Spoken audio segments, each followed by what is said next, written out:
Zamonaviy uylarni qanday ko'rinishda bo'lishini taxminan hamma biladi, lekin hech ham bir shiftlarga, ya'ni patologlarga e'tibor berganmiz. Qaranglar, bu yerda bir ko'rishda o'ylashingiz mumkin bu gipsokarton deb, lekin aslida bu natijniy patolog ekan. Chiroyli, xullas, agar siz natijniy patolog haqida ma'lumotga ega bo'lmasangiz, videoni oxirigacha ko'rsangiz, hammasini tushuntirib beraman. To'g'risi, xonadon juda ham zo'r remont qilingan va yakunlovchi element sifatida mana shu natijniy patologni ham ko'rsangiz bo'ladi.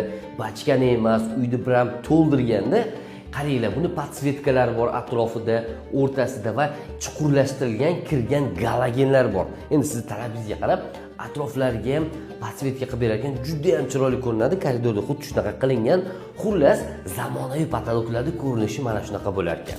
Masalan, mana shu kvartira natijnoy patolog bo'lgan va u qay darajada yarashgan va qanaqa ko'rinishda bo'lishini hozir ko'rsataman.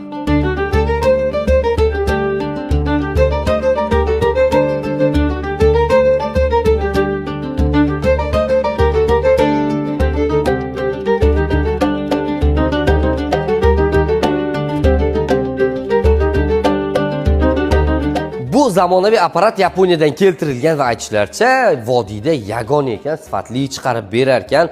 Natijnoy patologlar rasmlarini, gullarini, foto aboylarini birga bir chiqarar ekan. Xullas, bu yerda ayni paytda mana shu xaritani chiqarishyapti.